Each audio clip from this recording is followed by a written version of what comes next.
우리 주일 오후 예배에 오신 여러분들 진심으로 환영합니다. 우리가 이 시간 하나님을 예배하기 위해서 함께 모였죠.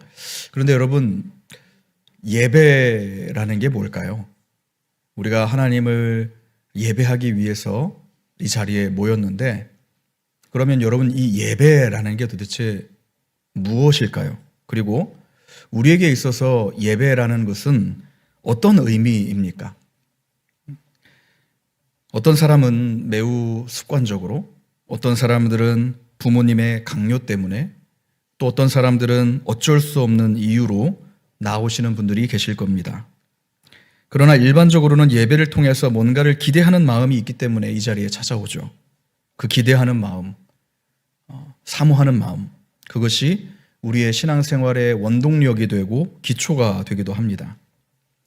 오늘 예배가 무엇인가에 대해서 질문을 던지며 시작하는 이유가 바로 이것입니다.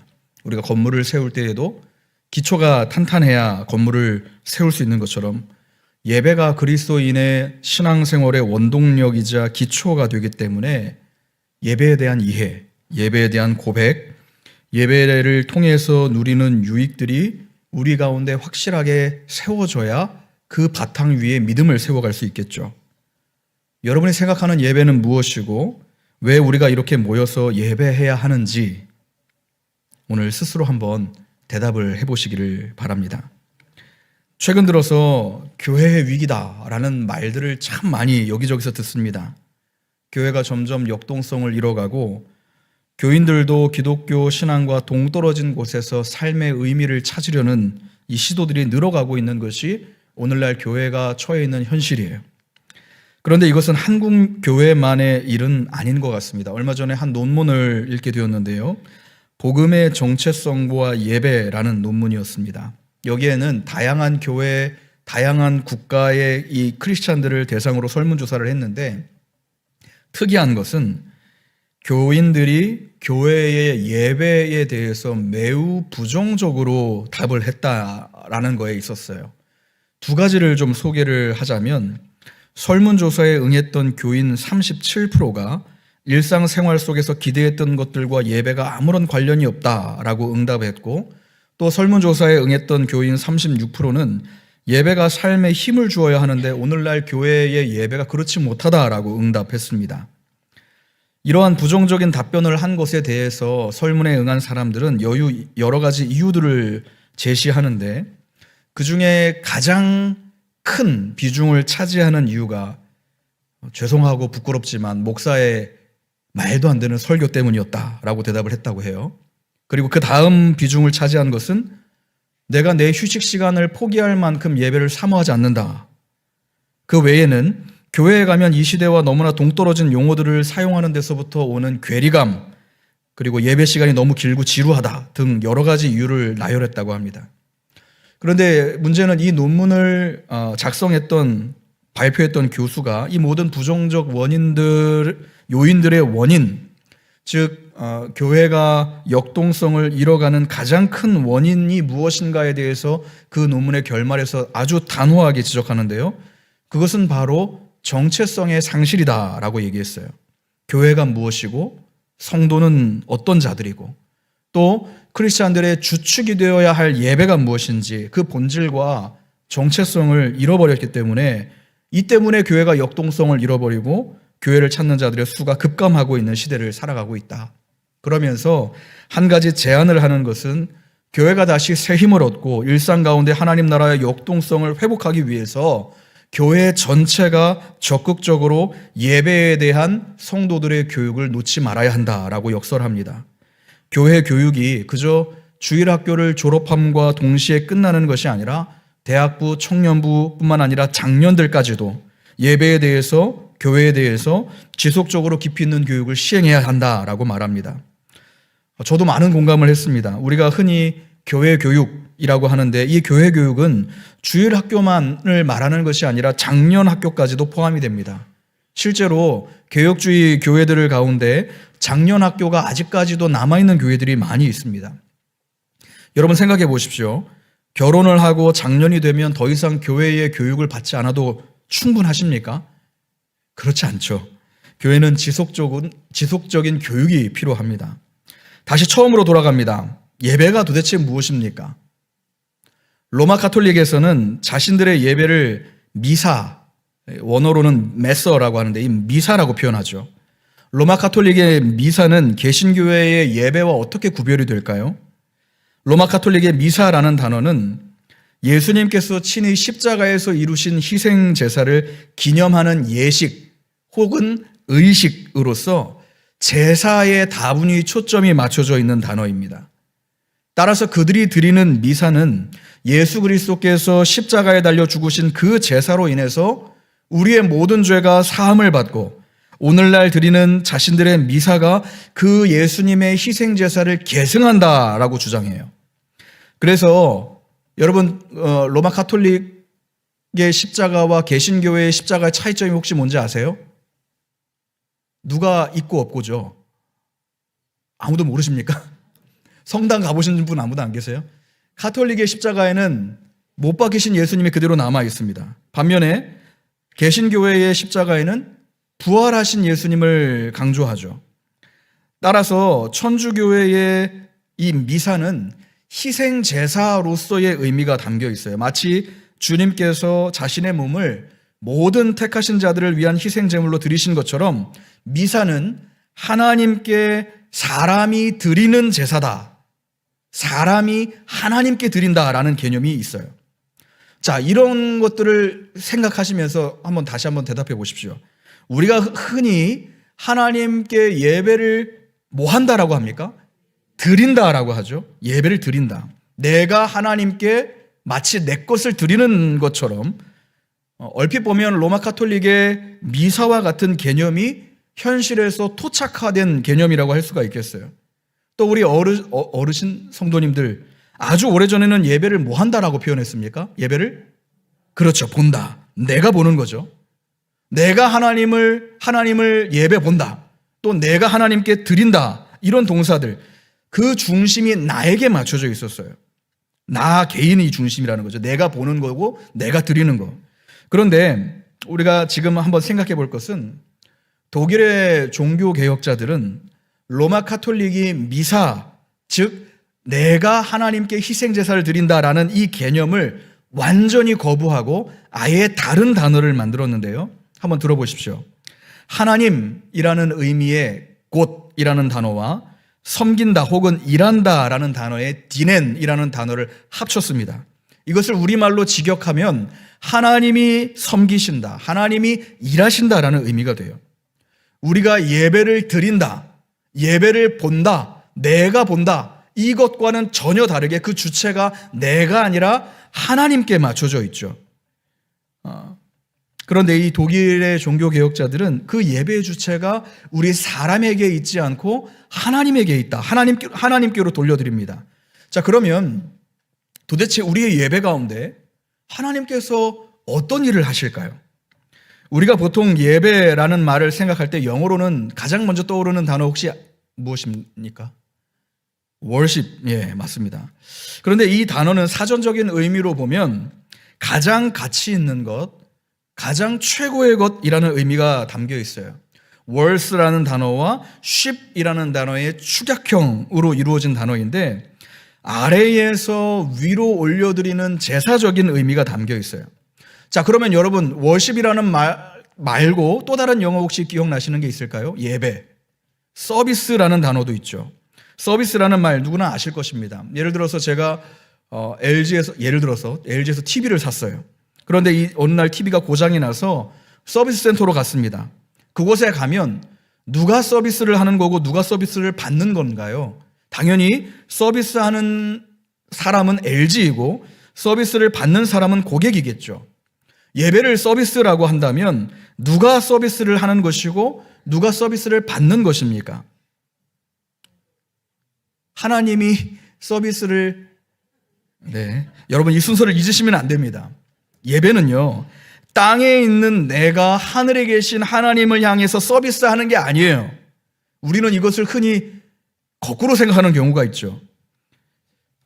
그것이 아니라 하늘에 계신 하나님께서 지상에 있는 우리를 위해서 일하시는 시간, 우리를 섬기시는 시간이 바로 예배라는 거예요.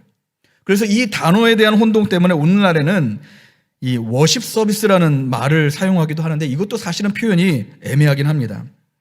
워십이라는 말과 서비스라는 말과 뭐 다 맞죠. 우리가 예배를 통해서 하나님의 말씀을 듣고 또 하나님께 경배와 찬양을 올려드립니다. 하늘에서부터 주어지는 것이 있고 땅에서 올리는 것이 있습니다. 그러나 종교 개혁자들의 예배에 대한 초점은 그 행위의 초점이 인간에게 있는 것이 아니라 하나님의 일하심에 맞춰져 있었다라는 거예요. 종교개혁자 루터는 이런 표현을 합니다.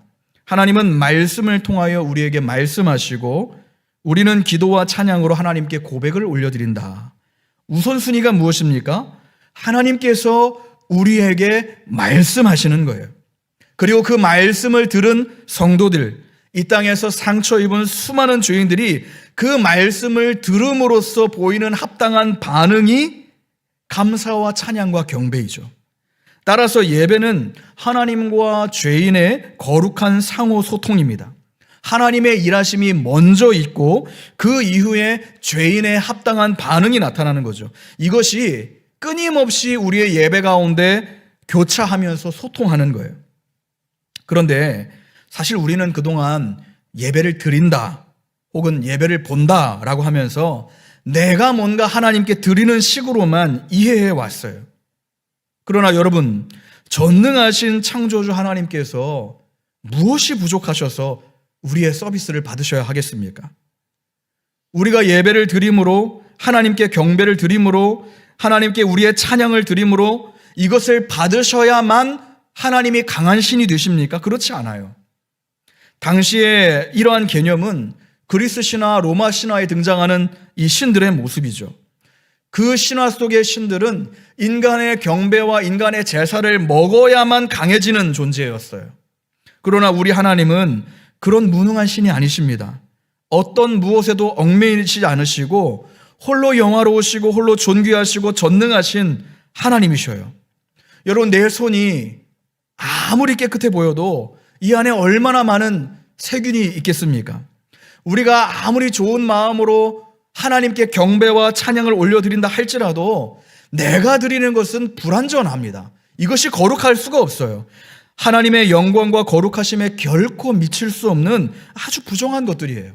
오히려 죄인들이 드리는 이 경배와 찬양이 하나님의 홀로 유일하시고 거룩하심을 손상시킬지도 모를 정도로 우리가 드리는 것이라고는 더러운 것들밖에 없습니다. 여러분, 생각해 보십시오. 내가 하나님께 헌금을 드려야만 하나님이 부유해지십니까? 내가 하나님께 시간과 정성과 몸을 바쳐야만 하나님은 일하시나요? 그러시지 않아요. 여러분, 우리가 이것을 착각하면 안 됩니다. 지금까지 우리는 내가 하나님을 예배한다, 내가 하나님께 예배를 드린다라고 하면서 예배에 참여하는 횟수, 예배에 참석 여부, 이런 것들로 기준을 삼아서 하나님 앞에 교만히 행했는지도 모르겠습니다. 하나님, 내가 이만큼이나 예배에 참석하는데 재 보십시오. 중직자라고 하면서 말이야. 이런 식으로 남과 나를 비교하고 형제를 비난하는 용도, 이러한 척도로 예배의 가치를 격하시키진 않았습니까? 예배는요, 내가 하나님께 뭘 해드리는 시간, 물론 맞지만 그것이 본질이 아니에요. 예배는 이 땅의 죄인들이 하나님께 뭔가를 적선하는 시간이 아닙니다. 예배, 즉 서비스의 주체는 하나님이셔요. 하나님께서 가난하고 병들고 상하고 지친 사람들을 위로하시고 힘을 주시고 일상 가운데 하나님 나라의 백성들로 살아가게 하시기 위해 부르시고 은혜 주시고 힘을 더하시는 시간이 바로 예배라는 거죠. 고장난 물건들을 서비스 센터에 가면 새 것처럼 고쳐주는 것처럼 하나님께서는 고장난 죄인인 우리들을 고쳐주시고 변화시켜 주셔서 새 힘과 새 능력으로 세상 가운데 파송하시는 시간, 바로 우리의 예배라는 겁니다. 죄로 물들어서 양심이 고장나고 하나님과의 관계가 틀어지고 세상에서 이리저리 치이며 온통 상처투성이인 연약한 죄인들을 하나님이 모으셔요. 그리고 깨어진 자리와 상한 자리를 어루만지시고 고쳐주십니다. 하나님께서 이 놀라운 회복의 일하심을 우리의 예배를 통해서 일하신다는 거예요. 이것이 바로 하나님의 일하심이죠. 우리의 예배라는 거예요. 자, 그러면 여러분, 종교개혁자들은 왜 이 예배를 하나님이 일하신다라는 표현으로 사용했을까요? 여기에는 매우 중요한 사실이 하나 숨겨져 있습니다. 종교개혁이 일어나기 전에 로마 가톨릭은 자신들이 희생제사를 하나님께 드린다라고 생각했어요. 제사의 횟수가 많으면 많을수록, 또 내가 지금 드리는 제물의 값어치가 비싸면 비쌀수록 천국의 보화를 많이 쌓을 수 있다라고 가르쳤습니다. 물론 이러한 배경에는 당시에는 인쇄술이 없었기 때문에 교인들이 성경을 읽지 못했고, 또 성경이 아주 드물게 있다 할지라도 외국어로 쓰여져 있었기 때문에 이것을 공부하지 않는 이상 일반 성도들은 이해할 수가 없었어요. 따라서 로마 가톨릭이 부패할 만큼 부패해서 성경에 없는 내용을 가르쳐도 이것이 맞는 것인지 틀린 것인지 확인할 길이 없었다는 거예요. 그래서 그들은 아주 마음 놓고 악행을 저지릅니다. 성경에 없는 교리들을 만들어내고 엉터리 내용들을 만들어내요. 우리가 알다시피 면벌부, 연옥설과 같은 이 성경의 교리들, 없는 교리들을 만들어내죠. 그러나 여러분, 성경은 뭐라고 말합니까? 내가 뭔가를 하나님께 바쳐야만 천국에 들어가는 것이 아니라고 말하죠. 죄인이 구원을 받는 데에는 어떠한 인간의 공로도 포함되지 않고 전적으로 100% 하나님의 은혜로만 구원을 받는다라고 말씀합니다. 여러분, 이것이 성경이 말씀하시는 복음이에요. 너희가 제 아무리 값비싼 재물을 준비해 봐야, 너희가 제 아무리 거룩하게 구별해 봐야, 너희가 아무리 기를 쓰고 노력해 봐야 그것이 세상의 기준으로는 진귀하고 세상의 기준으로는 값비싸고 너희 나름대로의 기준으로는 거룩해 보일지 몰라도 하늘에 계신 하나님의 기준으로 보기에는 부정하다라는 거예요. 내가 아무리 화려한 예배당으로 치중하고 아무리 뛰어난 음향시설과 아무리 뛰어난 조명과 아무리 뛰어난 건축가가 지은 예배당이라 할지라도 그것들이 결국은 죄인으로부터 말미암은 것이기에 하나님의 거룩하심에 이를 수 없다라는 거예요. 이것들로 하나님께 나아갈 수가 없습니다. 그 누가 하나님께 나아갈 만한 자격을 갖출 수 있겠습니까? 그 거룩하시고 공의로우신 하나님 존전에 나의 기준으로 설 자는 아무도 없어요. 그렇기 때문에 하나님께서 이러한 연약한 죄인들을 위해서 우리에게 먼저 찾아오시고 우리에게 먼저 말씀을 주시고 우리에게 먼저 은혜를 주셔서 새롭게 하시는 것 아니겠습니까? 그렇기 때문에 예배는 특정 사람들만을 위한 행위가 아니에요. 특정 인만 주도하고 참여하는 의식도 아닙니다. 더 나아가 예배는 사람이 준비해서 드리는 희생제사가 아니에요. 예배는 오히려 자격 없는 죄인들에게 베푸시는 하나님의 은혜의 시간입니다. 그래서 예배의 주인공은 사람이 아니라 하나님이셔야만 합니다. 이것을 신뢰하며 예배의 부르심을 받은 모든 이들을 측량할 수 없는 은혜의 바다로, 다시 새롭게 하시는 그 은혜의 바다로 하나님께서 부르시고 초청하시는 거예요. 내가 예배를 준비하고 드리는 것이 아니라 하나님이 먼저 우리를 부르십니다.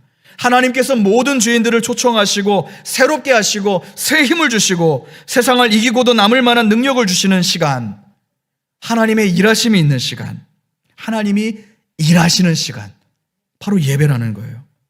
하나님의 부르심을 받은 성도들이 예배를 통해서 이러한 은혜를 누리고, 또 예배를 통하여 새 힘을 공급받은 성도들이 교회에 머무는 것으로 그치는 것이 아니라 다시금 세상에 그리스도의 군사로서 파송을 받아 나아가는 시간, 이러한 하나님의 일하심이 있는 시간이 우리의 예배라는 거죠.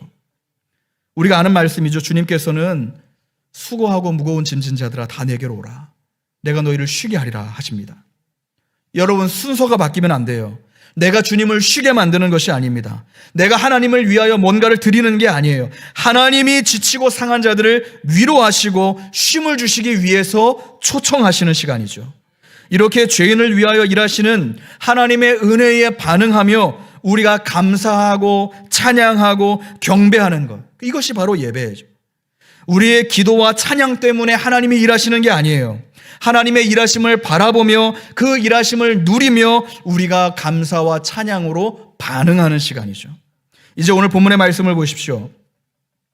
이 말씀에는 목마른 자들과 돈 없는 자들이 등장합니다. 이 모든 사람들은 자신의 능력으로 내 배를 배불리 할 만한 자격이 없어요. 능력이 없습니다. 자신의 능력으로 지금의 상황을 모면할 가능성이 조금도 없는 사람들이에요. 죄의 저주 아래에 놓인 사람들입니다. 나병처럼 내 힘으로는 도저히 어찌할 바를 알지 못하는 자들입니다. 이러한 자들에게 하나님께서 2절 3절에서 내게 와서 듣고 들으라 라고 말씀합니다. 하나님의 택하심을 받은 사람들이 하나님의 초청하심을 받습니다. 목마른 자들, 돈 없는 자들, 고아와 같이 굶주린 자들에게 하나님께서는 값없이 모든 것으로 풍성히 먹이실 것을 믿는 믿음으로 나오는 자들에게 하나님 친히 일하시는 시간, 그것이 바로 예배예요. 말씀을 계속 보십시오. 하나님께 와서 듣는 자들의 결국은 어떻게 되리라고 말씀합니까? 그들은 좋은 것을 먹을 겁니다. 기름진 것으로 즐거움을 얻을 것입니다. 영혼이 살아나게 됩니다. 확실한 은혜의 영원한 언약을 맺으실 것입니다. 이것이 바로 하나님께서 택하신 교회에 베푸시는 하나님의 일하심이에요. 예배라는 거죠. 하나님께서 예배를 통하여 그분의 택한 백성들에게 좋은 것으로 채우시되 차고 넘치도록 채우십니다. 예배를 통해 하나님의 은혜를 공급받은 자들은 어떻게 합니까? 12절 13절처럼 하나님을 만난 자들은 세상으로 파송을 받는데 기쁨으로 나아가게 되고 평안히 인도함을 받는다라고 말합니다. 하나님께서 초청하시고 하나님께서 변화시키시고 하나님께서 먹이신 자들이 새롭게 되어서 세상으로 돌아가게 되죠. 이것이 바로 예배이죠. 성도 여러분, 우리는 그동안 내가 하나님을 예배한다, 예배 드린다, 예배 본다라는 표현들을 통해서 내 거를 뭔가 하나님께 드리는 시간으로 예배를 생각해 왔습니다. 물론 그것이 틀렸다는 게 아니죠. 그러나 그것보다 더 본질적이고 더 중요한 것은 이 예배가 바로 하나님의 일하시는 시간이라는 거예요. 하나님께서 택하신 교회의 성도들을 그분의 은혜 가운데 부르시고 그 가운데 우리를 위하여 일하시는 시간이 바로 예배라는 겁니다. 그렇기에 우리는 우리를 부르시는 하나님의 초청에 따라 하나님의 일하심, 곧 예배의 자리로 들어갑니다. 여기에는 어떠한 인간의 공로도 들어갈 수 없고 오직 전적인 하나님의 은혜 가운데 예배로 들어가게 되는 것이죠. 예배를 통해 하나님께서 나의 인생을 새롭게 변화시키시고 여러 깊게 패인 상처의 흔적들을 만져주시고 위로하시며 하늘의 신령한 은사를 부어주셔서 다시금 새롭고 강건하게 되어 세상으로 파송하셔서 받은 은혜들을 선포하게 하십니다. 성도 여러분, 예배를 통한 하나님의 일하심을 경험하는 저와 여러분들 되시기를 간절히 소망합니다. 너희 목마른 자들아 물로 나아오라. 돈 없는 자도 오라. 너희는 와서 사 먹되 돈 없이 값 없이 와서 포도주와 젖을 사라 라고 말씀합니다. 자격 없는 우리를 하나님 아버지께서 예배의 자리로 초청하십니다. 아무 가치 없는 철저한 죄인들을 초청하신 하나님께서 예배를 통해서 우리를 날마다 새롭게 하실 것입니다. 죄인 중에 괴수인 우리를 부르신 하나님께서 예배를 통해서 우리의 삶 가운데 일하실 것입니다. 예배를 통하여 우리를 회복시키시고 예배를 통하여 우리를 만지시며 예배를 통하여 우리를 주님의 백성답게 세워가실 것입니다. 이러한 하나님의 일하심, 예배 시간을 간절하게 사모함으로 예배를 통하여 하나님의 일하심을 풍성히 누리시는 이 자리의 모든 성도 여러분들 되시기를 주님의 이름으로 축원합니다.